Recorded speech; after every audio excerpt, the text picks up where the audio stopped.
Sementara itu, saudara, gabungan mahasiswa dan warga melakukan aksi Kamisan di Taman Riyadhah, Lok Sumawe. Dalam aksi itu, mereka menuntut kepolisian mengusut tuntas penggunaan gas air mata di kasus bentrokan Rempang, Batam, Kepulauan Riau. Belasan peserta aksi Kamisan dari mahasiswa dan warga melakukan aksi damai di Lok Sumawe. Para peserta aksi menuntut pengusutan penggunaan gas air mata yang kembali berdampak kepada massa dan sebuah sekolah saat bentrokan di kawasan Rempang, Batam, Kepulauan Riau.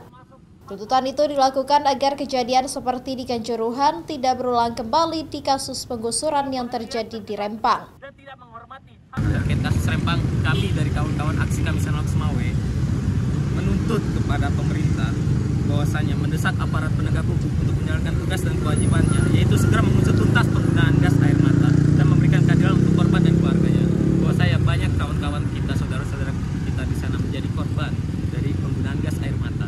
Sama-sama kita ketahui penggunaan gas air mata ini sempat memakan banyak korban yang terjadi di Stadion Kanjuruhan, dan kita tidak mau penggunaan gas air mata itu menjadi korban kembali pada kawan-kawan serta saudara-saudara kita yang ada di Rempang. Selain itu, dalam aksi Kamisan ini, mereka juga meminta agar berbagai kasus hak asasi manusia masa lalu segera dituntut oleh pemerintah pusat. Sikri Maulana, Kompas TV, Lok Sumawe.